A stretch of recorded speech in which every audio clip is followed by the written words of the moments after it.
2025 या वर्षाच्या सुरुवातीलाच देशामध्ये एक मोठी दुर्घटना घडली। प्रयागराजच्या कुंभमेळ्यातील चेंगराचेंगरीमध्ये जवळपास 800 जणांचा मृत्यू झाला होता आणि त्यानंतर पहलगाममध्ये झालेल्या दहशतवादी हल्ल्यानंतर देशभरातून संताप व्यक्त करण्यात आला आणि आता अहमदाबाद विमान दुर्घटनेमध्ये 265 जणांचा मृत्यू झालाय। दरम्यान मागच्या 6 महिन्यांमध्ये देशाने 6 मोठ्या दुर्घटना पाहिल्यात। पाहूया एक रिपोर्ट।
गेल्या 6 महिन्यात देशात 6 मोठ्या दुर्घटना घडल्या।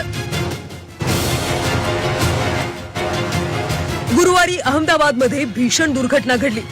या घटनेत विमानातल्या प्रवाशांबरोबर अहमदाबादमधल्या मेडिकल कॉलेजच्या विद्यार्थ्यांचा देखील मृत्यू झाला। कारण अहमदाबादच्या विमानतळावरून उड्डाण घेतल्यानंतर काही सेकंदातच हे विमान मेडिकल कॉलेजच्या वसतिगृहावर कोसळलं।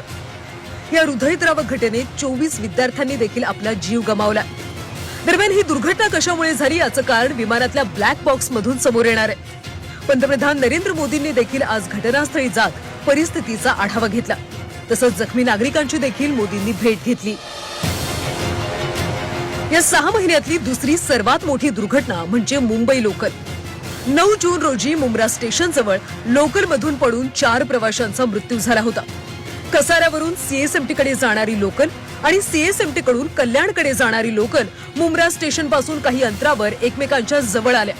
दरम्यान या दोन्ही लोकलमध्ये अंतर कमी असल्यामुळे कसारा लोकल आणि कल्याण लोकलच्या दरवाजाजवळ उभे असलेले प्रवासी एकमेकांवर आदळल्याने ते खाली पडले आणि यामध्ये 4घांचा मृत्यू झाला। याच महिन्यात बंगळुरूमध्ये देखील मोठी दुर्घटना घडली होती।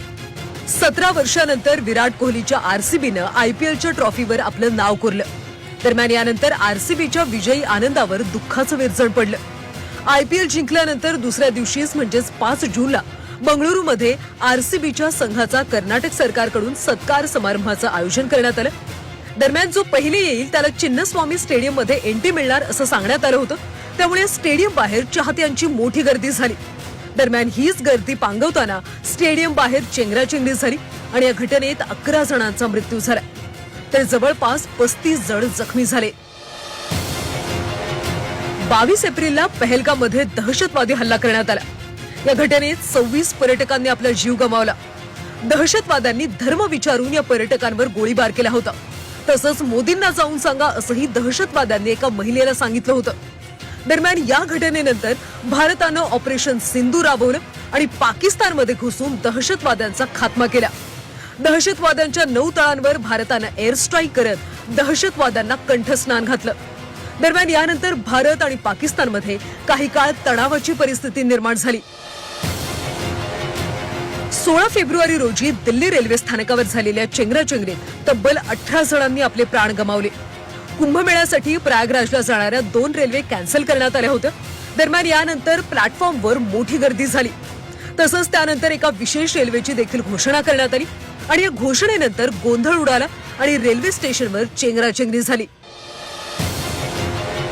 दरम्यान या वर्षाची सर्वात मोठी दुर्घटना म्हणजे कुंभमेळ्यात झालेली चेंगराचेंगरी। प्रयागराजच्या कुंभमेळ्यात मोठ्या संख्येने भाविक जमले होते।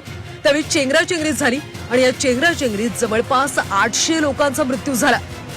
29 जानेवारीला मौनी अमावस्येला अमृत स्नान करण्यासाठी संगम किनाऱ्यावर मोठ्या संख्येने भाविक आले आणि त्यावेळीच ही चेंगराचेंगरी होऊन तब्बल 800 भाविकांनी आपला जीव गमावला। ब्युरो रिपोर्ट, झी 24 तास, मुंबई।